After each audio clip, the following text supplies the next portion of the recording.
So, welcome to everyone for our Wednesday afternoon show on Conversations on Conquering Cancer. I'm Dave Williams, and you can see beside me is the wonderful and glorious Gina Costa-Goldfarb. And we're carrying on the conversations every week about what you might find interesting about dealing and coping with this world of cancer. We're both cancer survivors and trying to help people find the resources that they need. And I like this show format. Gina, what about you? Do you like using Blab? I think it's a great way to talk to people. I actually do like it because, we can start a conversation and it can organically grow, and, whoever gets involved, we can just take the topics on, as they come in. So I think it's great. Yeah, and there's a lot of topics for the different audiences. I mean, whether you're an active a cancer patient in active treatment, or whether you've been discharged and you're in survivorship, or whether you're a caregiver, there are issues along this journey, or odyssey, as I like to think of it, a big adventure of dealing with cancer. And there's lots of things that come up along this journey that you might need some help on. So as a colon cancer survivor, and Gina is a breast cancer survivor, we've got different experiences of how to do it. And today's show is really on being the best caregiver you can be. And it's so appropriate, I found out that November is Caregiver Month. Perfect. So here we are at the beginning of the month, and we're talking about caregiving. And you've been a caregiver. You had cancer in your family where you acted as the caregiver. And in my case, I just had caregivers that had to come in to give me some assistance. So what do you think caregiving is all about? When you look at the journey that you had to deal with, either as the one who was acting as the caregiver or the recipient of loved ones who are helping to caregive you. Hey, is that a new term? Caregive you. What do you think caregiving is all about? Everyone's got their own opinion. Yes. So actually, you pointed to two directions, and that's great because I have, stuff coming up for me on both ends. So in terms of caregiving for my mother who, had ovarian cancer, I believe I was, another set of eyes and ears for her to hear, as there's so much of an overload of what the doctors have to tell you. My dad was around at the time, but, he's kind of there to support her. And so basically as her caregiver, I feel like I was, one, I was her support system. Two, I was the buffer between, getting the news and, translating that to her, to let her hear what she could hear at times, so you want to sort of keep things in a little bit of a positive slant. You don't want to know, really, I mean, I'm sure she knew some things, but you don't want to know, tell her, the doctors tell me that you have 2 weeks to live. So in some sense, just a buffer and for that news, and just, going through every chemo treatment, supporting her afterwards, with every doctor's appointment, socially, they're trying to get out and about, and really just being there. And then, in that case, in the end, together with my sister, honoring my mom's wishes of wanting to be home, in her last days. So making the decision to take her home for hospice for a couple of days, because that's, those were her final wishes. And I remember my sister and I saying when we got her home, what the heck did we do? We were overwhelmed. We had no clue. But, then with the support of, 24-hour nurse, we knew we made the right decision because those were my mom's wishes. you know, the one thing that I want to point out to people as a caregiver is, so I was 9 months pregnant at the time and totally involved in taking care of my mother, really taking care of my mother and my unborn baby, but I think I forgot about myself along the way. So after my mom passed and I had the baby, I went into a grief and postpartum depression, which I think is definitely related to all the hormonal factors, but also, so I wasn't taking care of myself, you know, so I was putting out so much energy taking care of everybody else, and I really wasn't looking out for myself. So I think energetically that didn't help me. And on the flip side of that, you know, as far as somebody being caregiver to me, so I had a ton of friends and family to support me, along with, you know, my kids' teachers, watching out for them while I wasn't able to get around. But it's funny because it didn't dawn on me until about a year later what my husband was going through.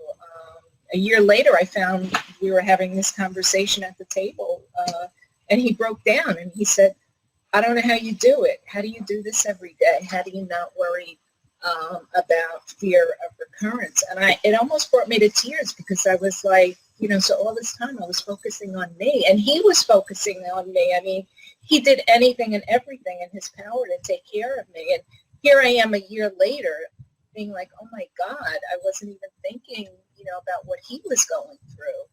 And isn't that the real issue, that when we're looking at this, is that, as you said a few minutes ago, that the whole process of cancer is overwhelming. And as a caregiver, you're taken into this big thing that's happening. And, you know, unless you've done it before, you have no indication or of what to do next. You know, the picture comes to my mind is when a friend dies and you go to the funeral.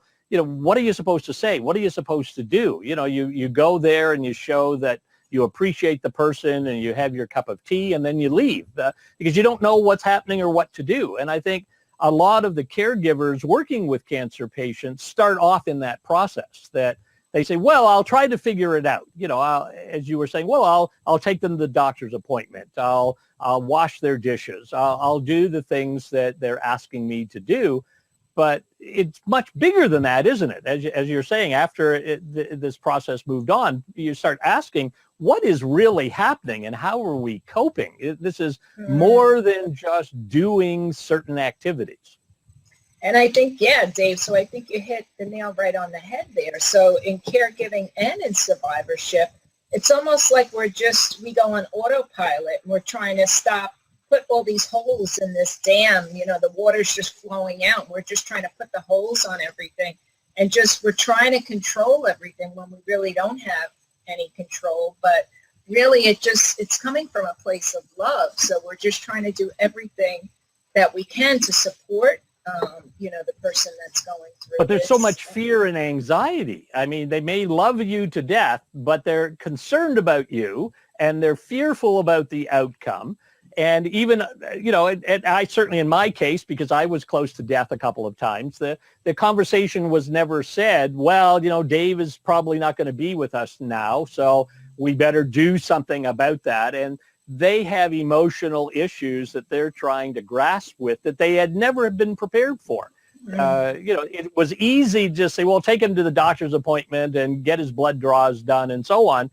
But now it's getting complicated, and the process gets more difficult as you go through chemo and radiation and surgeries and recovery from surgeries. And, you know, certainly my primary caregiver was my son. And, you know, after the major part of the journey is in the back view, you know, he was saying he didn't know what was going on and he didn't know how to cope.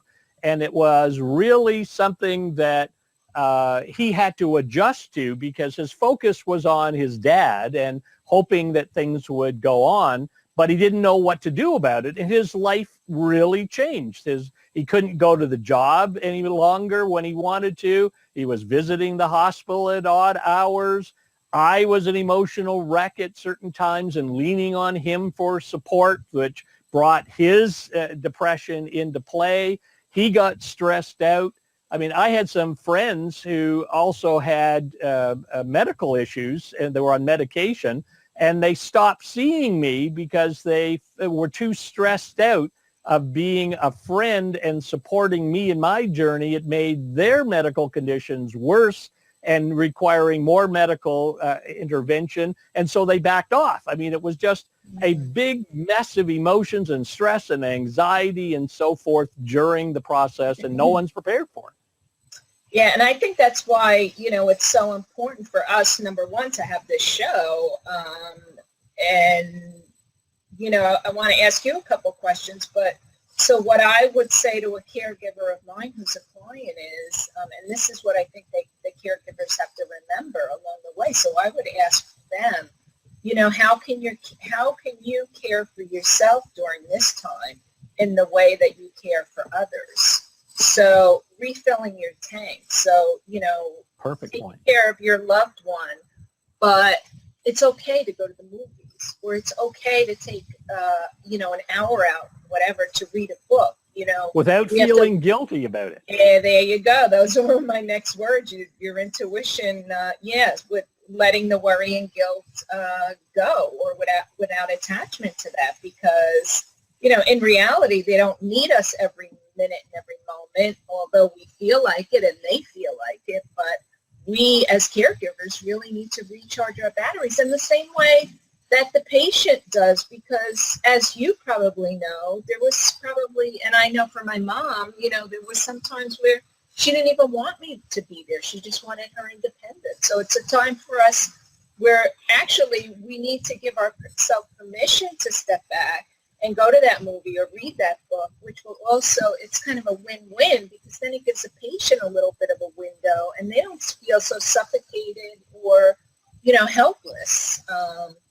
But I was going to ask you, about your son and what, so either coming from him or coming from you, what would your best, what questions would you pose to, or what advice would you give to caregivers? Well, and you just said one of the key points right away, and that was you've got to take care of yourself. I mean, and certainly because mine was about a little over 15 months of intervention in the hospital and so forth, there were lots of time to have conversations with him. And I started to recognize that I was draining him. I was just sucking him dry. I mean, he was the one that was, the emotional stability that I could draw upon. And then it suddenly became evident to me, man, he is getting, all wizened up. I was sucking his energy out of him. And I had to say, go take care of yourself. Yes, I know you want to be here and I want you to be here. But, when I'm having a panic attack at 2:00 in the morning, I'm going to have to get over that on my own. And you don't have to be here to stay, because I'm going to do it. And I got to learn how to handle it. But you don't have to be here to do that. I release you, go forward and get on with your life. As you just said, put some oxygen on. I love that plane analogy, that if put the oxygen mask on the parents first before you put it on the children, so you can help them. If you don't have any energy and life to you, you're not going to be much help as a caregiver. So the first thing was, as you said, go get your life in order. And for me to pay attention to what I'm actually asking for, because it's strange. You don't even know what you're saying until you start thinking about it, but your loved ones, your friends and family are there, as you said, because they love you and they want to help you, but you can't keep taking. You've got to learn to be self-sufficient on your own. And, I'm not saying stop taking the physical help. I mean, I want people to wash my dishes and cut my lawn and during the winter, take the snow off of my driveway. Those things have to be done, and I can't do it. And you're going to it's a big gift you're giving me if you're doing that. But the emotional side of things has to be moved out. And yes, I, as the patient, had some trouble because my friends and family could only visit on the weekends. I was a good hour drive away from them, and they can't, they did try a couple of times to do it after work, but the visiting hours closed at 8:00. So they got there at 7. They had driven 2 hours through the traffic and then picked up and went back. And so, it wasn't convenient, even though they wanted to be there to see me during the week. They only really showed up on the weekend. So I had, a big period of time where I'm on my own, and I'm going to have to learn how to deal with all the issues that I'm facing, and then try to define, well, what do I really want from my friends and my family?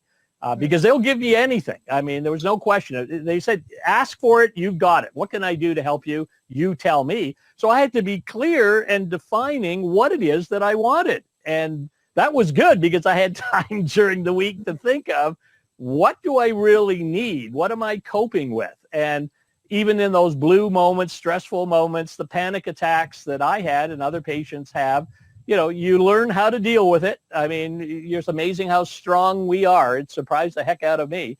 But you've got to be careful about what you're asking for, how you're asking for it, and giving the freedom back to the caregivers to let them get on with their life and get the energy and recover so that they can come back and help you even more. Those are the two things that really jump out at me.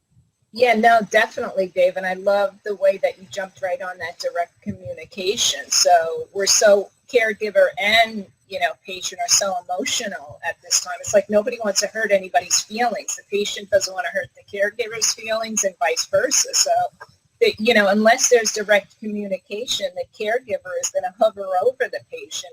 And unless you, as Dave says, hey, Joe, I don't know what your son's name is. Go out Matthew. and get a cup of coffee. Matthew, this is what I really need you to go out and get a cup of coffee. I really need some time for myself. And also the other thing that I love that you pointed out too is so that time alone, and I think we were actually chatting this morning about what shifted you.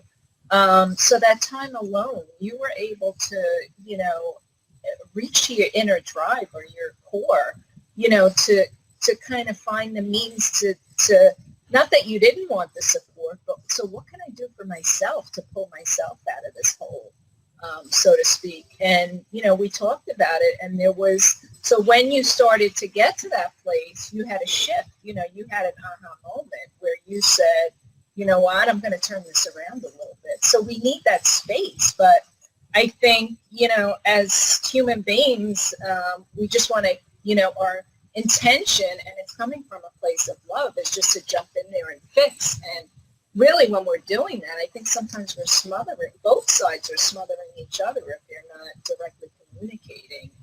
But you have to talk about it. I mean, yeah, I was surprised that, go ahead.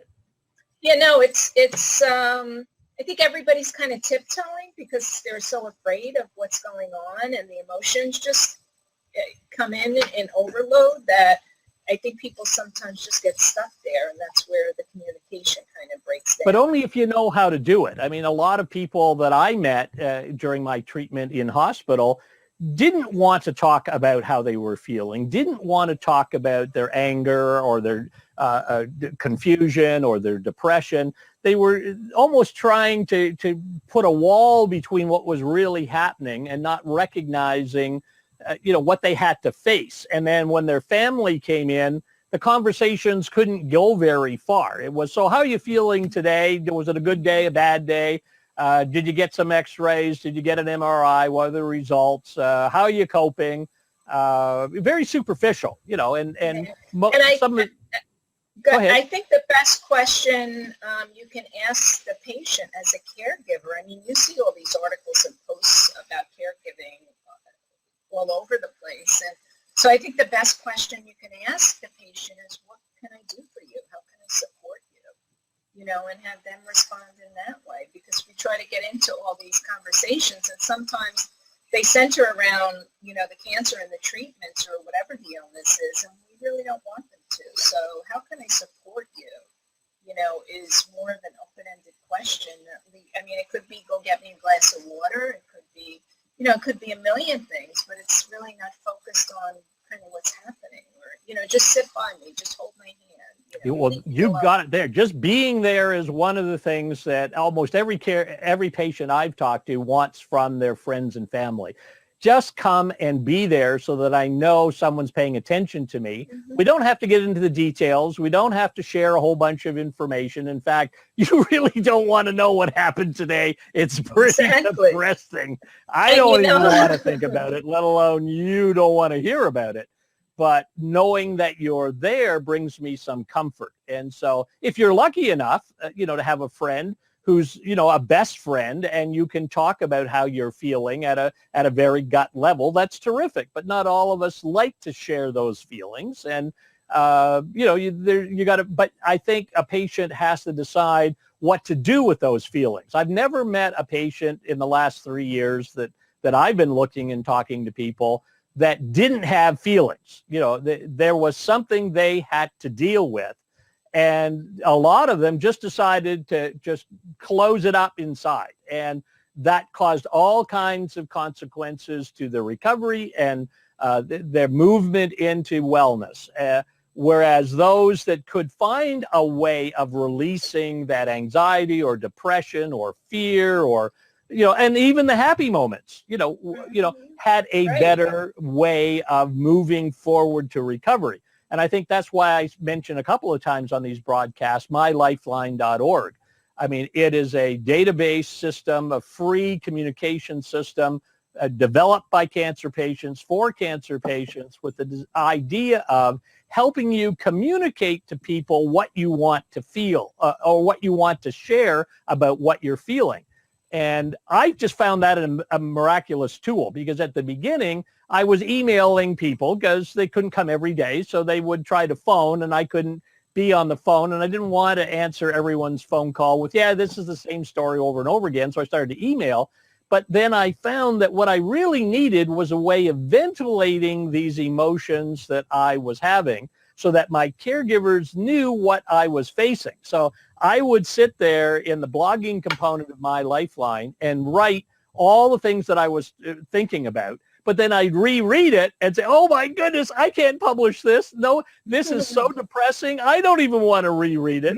So I would learn to go back and edit it and add some humor to it. And suddenly I found a way of sharing the most gruesome things that were happening in a way that I could put a smile on my face.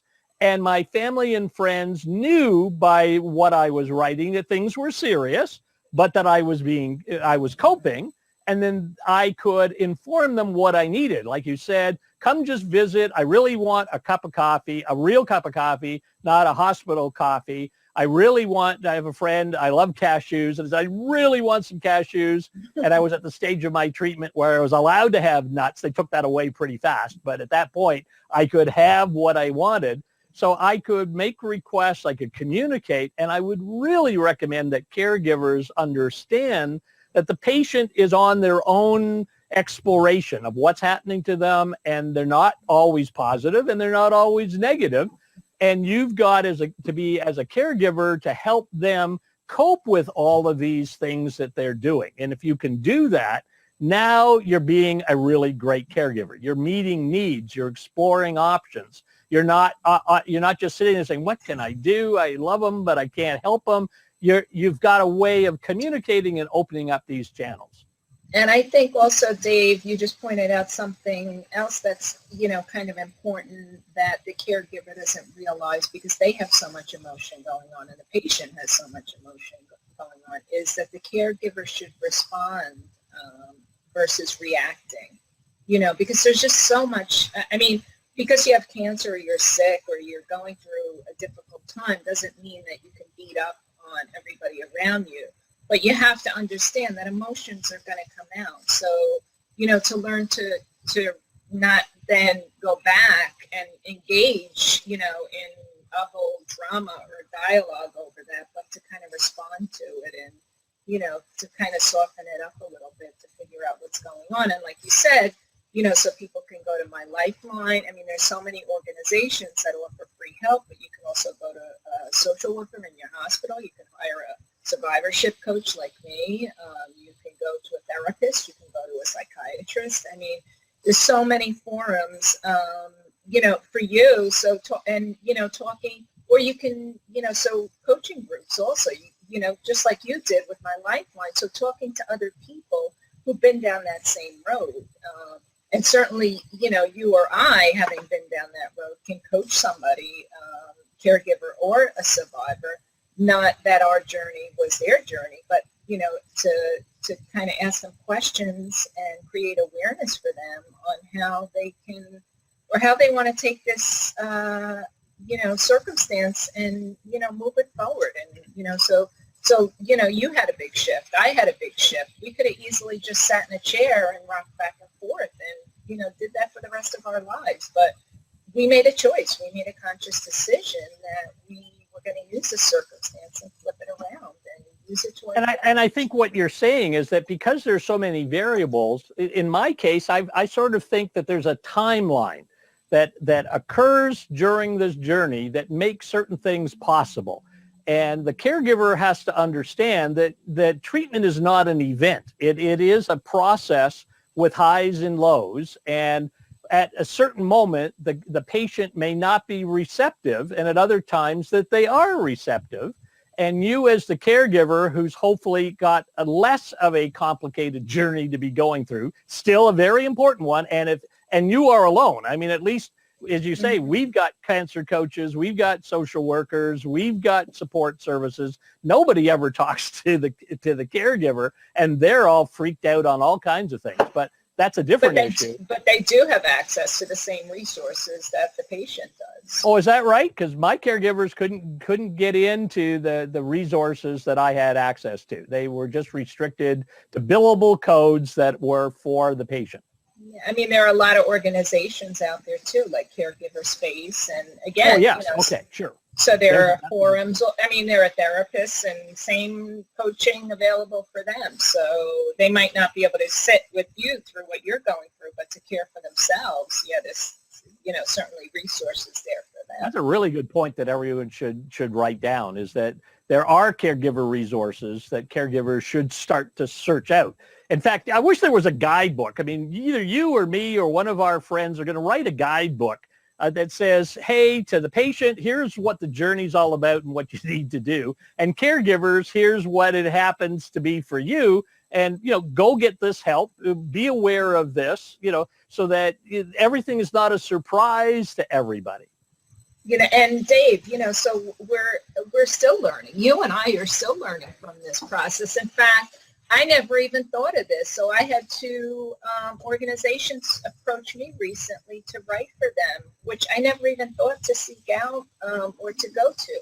Patient empowerment organizations, which promote, the patient as being their own advocate. So there's so much, and there's so many resources out there that, I mean, you and I are, running into every day, and we're like, oh, wow, I never even thought of that, that forum or that resource, or, which is why, sometimes, so I've given presentations and stuff at hospitals and, kind of spoken to some, try to coach some patients one-on-one, and they'll tell me flat out, I have no help, I have no resources. And I try to tell them, so you have options. There's this resource, that resource, this, you can go to this organization, that organization. And they either hear it or they don't hear it. And they remain in that state of, they're really getting what they want by not seeking out those resources. They're remaining in that, kind of a victim state. So just knowing there are so many resources, even if we're alone. But isn't that the point, is that I certainly didn't know there were resources for me as a patient, and my caregivers were never told by the oncology team, here's what you're going to need to have access to. Everybody sort of just concentrated on the disease and managing it, and no one was there to sort of put an envelope around it and say, yes, but here's what's going to happen through chemo, through radiation, through surgery, through recovery, through complications. And these are all the resources that are out there in North America or internationally that you can draw upon. That struck me, and still today, years later, still strikes me as odd that it doesn't start the conversation. They say, oh, sorry, Dave, you've got colon cancer. We'll get to you and tell you what the journey's about.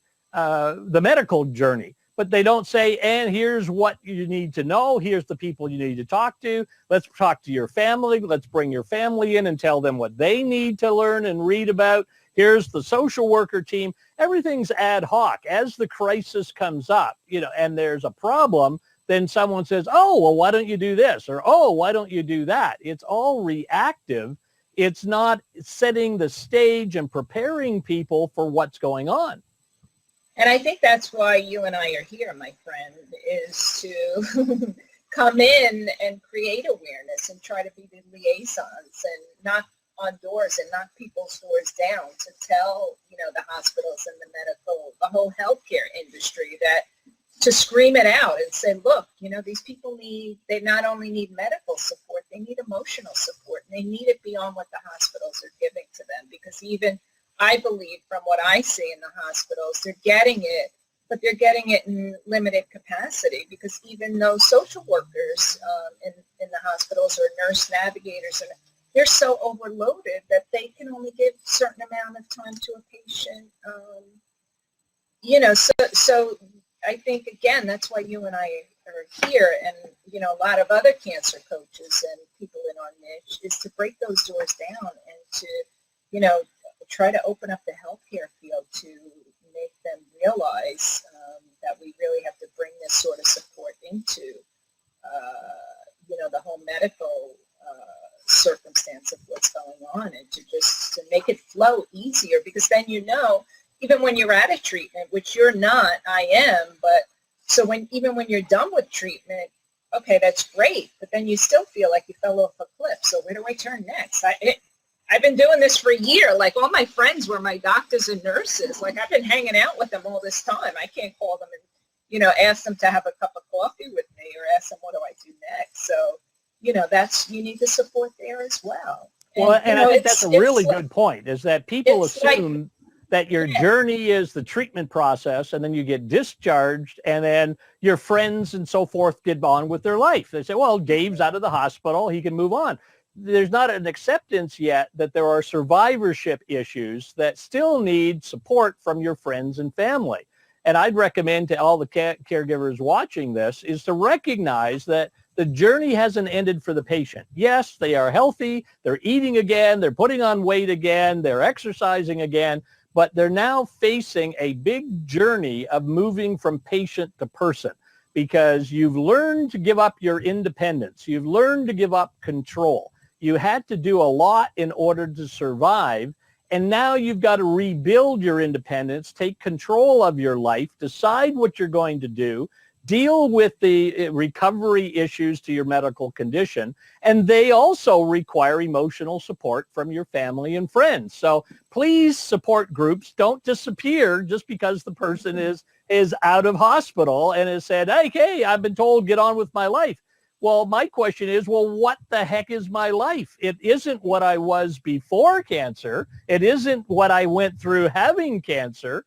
And now I'm going to live with cancer for the rest of my life. I've got to decide, what's my life going to look like? And I'm still confused. I'm still got fear. I still have anxiety. I go through moments of depression. Hey, caregivers, no, I still need you. So come over with your donuts and coffee and talk to me and be there for me. I am not well yet. Yeah, so I think it's almost like, so the patient's like, well, who am I? Or who the hell am I now? And then the caregiver's like, I'm glad that's over. I can get back to my life now. Like, that's right. What a relief. But I mean, and it's not intentional, but it's kind of human nature, and again, like we you say, nobody gives you. We should definitely write that rule book on this, Dave.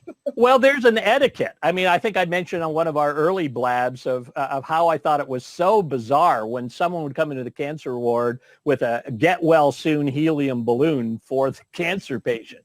And everyone was smiling, but as soon as the visitor left, the patient took scissors and blew up, smashed that helium balloon. So what do you think I got? A cold? I mean, I am on the verge of living and dying here. Get well. So there's, helium balloons are a no-no, as are $150 bags of fruit. Let's make sure that the patient can appreciate what you're bringing, and don't bring in gazillions of flowers that require watering that you can't do anything with, and you got to give away to everybody as quickly as possible. I mean, you got to really start to put yourself in the shoes of the patient, and we appreciate the gifts. Oh, please, but ask me what I want. And maybe what I want is for you to pay for my television cost in my in my hospital room. Maybe what I want is for you to pay for an hour of coaching from a coach that can help me. Maybe there's other ways of spending that money that you're spending on me. Maybe it's just slippers and a robe. Boy, I didn't like my hospital gowns. I mean, and I had PICC lines and infusion lines and so on. So I couldn't wear a normal robe to walk around. So, hey, there's other clothing I need. There's other things that I need. So caregivers, sit and talk to the patient about what they're facing. Don't make assumptions. Don't say, oh, well, I'll just bring this. I got to visit them. I got to bring something. Make it meaningful, or don't bring anything at all and just be there and sit there and be my friend and help me emotionally deal with all the things that I've had to deal with since your last visit. Yeah, no, and I think everybody's different too, Dave. As you know, Oh, yeah. I remember having, so much support and all these cards, greeting cards all over my house, and I left them out for a period of time until one day I just said, I can't look at these are all great, and I still have them in my cabinet, and I take them out on occasion, but I have to put these cards away. I can't stand to look at these cards anymore because they're just reminding me of kind of like a place where I don't want to live in right now. So yes, they all came from love, but I'm going to put them in a rubber band. I'm going to keep them. And then, when I want to take them out and look at them and see all that love, I can read them instead of, at that point, I think it was focusing on, like, they almost had like this message, cancer, cancer, cancer written all over them. So, so everybody's different. Everybody's needs are different. But the cancer caregiver has to know about what's happening. And don't get upset if things are happening that you don't understand or you don't like. Exactly what you're saying about cards. I had a bedmate that had all these cards, and they put them, the nurses were so great. They made a collage on the wall. It was absolutely amazing. And then 2 days later, the patient said, I can't look at this. This is just aggravating what I'm having to cope with. Every time I look there, I see what I'm having to deal with. It just makes it way too personal for me. Yep. Emotional. And so they took it down. Well, then the family came back in. The first thing they said is, where's my card? Why did you take that down? And now everybody got upset, and the patient started to cry, and say, and the caregiver or the caregivers, their family didn't understand that the card, although out of love, was creating a problem for the patient. And it's that communication that we started to talk about at the beginning of our time here, is that it's about learning what the uniqueness is of the patient. Everyone's journey is different, and you need to set up a way of talking to each other all through the journey, because it changes. At the beginning, the patient may be coping well. A couple of weeks into it, they may get very depressed. In my case, I lost all hope, and I said, fine, I'm going to die, that's it, I don't need to live anymore. Well, okay, caregiver, you got to deal with it when I'm coping. You got to deal with it when I've lost all hope. And you've got to deal with it when I try to figure out how I'm going to put myself back together again to move forward. It's not a static event. It's something that's moving all the time. And the caregiver has to be aware that that's happening and try to get a reading from their loved one as to, well, where are you on this thing, so that I know what I can do. And hey, patient, tell me what you want from me. So don't be quiet. Share what you need so I know how I can best support you. Yeah, it's so funny when you were talking there, you brought me right back to the room where I was after my surgery. So we went to this room for a class, with a loved one on how to take care of ourselves, how to take care of our drains and all the things that we were going to go through medically and how to prepare and all that stuff. When you were just talking, you just brought up to me, there should be classes like this at the hospitals, for sitting down with people, with the patient, with the caregiver, separately and together, saying, okay, so this is what's going to happen, kind of giving them an overall picture and here's your resources. So if this happens, go to this place. If this happens, you can, you can hire a coach. You can go to a group. You can, you can contact this organization. I think there needs to be more education in the hospitals, which I see for some reason. I see myself in a hospital setting, in an office, doing something like that, because it'd be very valuable.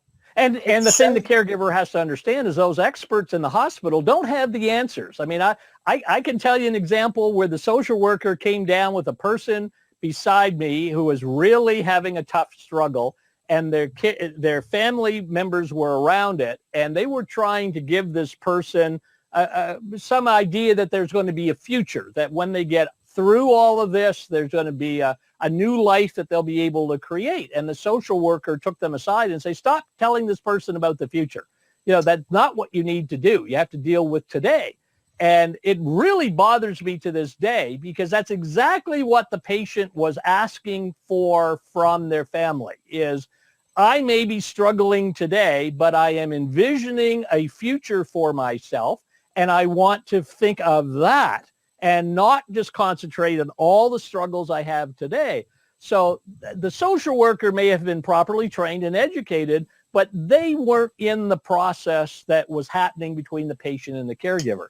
So my concern is caregivers, just because they're an expert and they're in the hospital, they may only give you a framework to work within. They don't have the necessary answers to what you need to do. That's between you and the loved one that you're trying to offer some help to. That was such an amazing point that you brought up. And I have, so that's an amazing example, because not many cancer patients are able to do that, see a vision of the future. And that's so key to support that. So I can say, whatever my state is or status or prognosis, I can say, hey, I'm going to go to Disney next year, and have that as a vision, and a goal, but also keeping in mind there may have to be some adjustments. So God bless that person who has a vision, because most people, who have cancer get so stuck that they're afraid to make plans for the future. So, see, that's a really great example. The answer isn't, oh, well, how in the world could you ever go to Disney? Look at you. Instead, the question should be back, well, how will we make that happen? I mean, are you going to need a wheelchair? Are we going to need to push you around? Are you going to need some medical help there? Should, make it as an option of success, because that's where the patient is going for. They're trying to grab onto a vision. Why are you? And mindset. Yeah, we're trying to change the whole mindset and change perspective. And, again, whether it's, whatever the reality is, we want to live each day, and live it to the fullest. Well, there's no one way to heal, and, the caregiver has to understand it. There's no magical answer to all of this, because, as I say, it's a moving target that changes day to day. And I'm a good role model, because there were literally weeks on weeks where I would have been just fine with dying. I had lost all hope, had no reason to ever struggle anymore through what I was going through. And here I am, 2 years later, saying, hey, look at all the things I can do and where I can go. So, it's be aware, caregivers, that the patient doesn't have the answers, and they may be depressed, and they may be anxious, and they may be scared, but that's just the state they're in. That can change. You will be amazed at how the smallest of thing can put a smile on a patient's face and allow them to move forward. I mean, I love talking about popsicles as an example with people that I talk to, because I had to fight to be able to have a popsicle. It was just impossible to fit into my treatment program. And I was longing for the day that I could have, when you're on medication, you got dry mouth, and sometimes they'll let you have chips of ice and so on. And I said, so what's the difference? Give me a popsicle. At least I'll feel like I'm alive again, not just sucking on ice. So I fought for it, and I finally got them to agree to get a box of popsicle. Well, a popsicle. I thought I'd get a popsicle. But because I had made such a fuss out of it, the nurses actually had requested a carton of popsicles, and they marked it as Dave's popsicle, and they put it in the freezer. And they were smart, because they said, we're not going to get it for you. You have to go get it. You have to get out of your bed, and you can have a popsicle if you can get there. And so it became a small process that kept me motivated and smiling until I could freely get a popsicle. And then I came back with a popsicle for other people that were in my ward. And I put a smile on other people's faces. And that giving of help and from myself, from the nurses to other patients, started to change my whole morose attitude to saying, hey, maybe there is a reason to exist. The smallest of things, if you appreciate them, you can actually move yourself forward through the worst of times. Yeah, and it's the things that caregivers have to understand is you don't know when those magical moments are going to happen, but they will happen as a person gets in touch with their soul, their spirit, their desire to survive, and figure it out and say, okay, what do I do? Because I'm not going to sit here and die. I am going to figure out how to get forward and make that mental choice that I'm not going to be a victim. I'm not going to be negative. I'm going to see what I can do. And yes, there are going to be compromises. Yes, there's going to have to be adjustments. But my life forward is going to be a good life because I'm going to make it that way. And instead of thinking I'm a sick person someday going to be well, I turned it around saying I'm a well person trying to end my days of sickness. And as soon as I changed my mental space from sick to well, everything changed. I suddenly could start to deal with everything I had to go through. And I ended up still another 8 months of active treatment at that point. So it was a good thing I learned how to make those changes in my head so that I could do it, and had to bring my caregivers along with me so they knew what I was going through. It wasn't just the need for them to cut my lawn. It was for them to support me and not to tell me. And they did at the beginning. What do you mean you're well and you're going to get rid of sickness? You are a sick person, and you're lucky if you're ever going to get out of the hospital. You know, so what are you doing? And I had to work with them. So caregivers, make the process easier. Don't become part of my problem. Help me walk through what I'm trying to figure out on my own, because my brain is scattered. I have lost my identity. I've lost so much. I need you as my caregiver to help me as I reassemble my life Lego blocks and try to figure out how I'm going to move forward. And I love that you brought that up, Dave, because we were kind of pointing to that earlier. I love that you brought the shift up. And then so for you to say to your family, listen to me, hear me, I shifted, yes. I'm ready, yes. Come with me, be in the space, occupy the same space with me. Like, I'm not there anymore, I'm here, I'm Popsicle Man, you know, I'm ready to go. That's right. So there's a good place that maybe we should stop, unless you've got some other things to go. Unfortunately, we've had a technical problem and had to reassemble the links, and a lot of the people who were going to join us couldn't join us. My fault. Well, whatever, doesn't matter. It's technical. I think it was great. We ended up having a nice conversation that other people can watch, and I'm sure at next week's show, I mean, and I want to reinforce that to everybody, we're doing this every Wednesday at 3 o'clock Eastern time.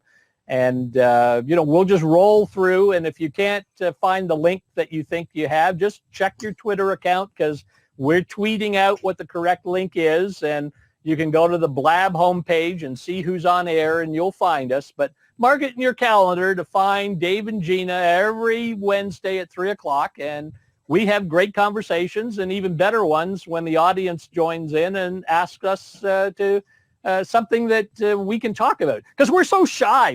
We hardly ever have anything to talk about. And even better conversations when Gina doesn't toy with the technical stuff. Don't. It's okay. So good about that. Not a problem. That's why you're my mentor and my partner.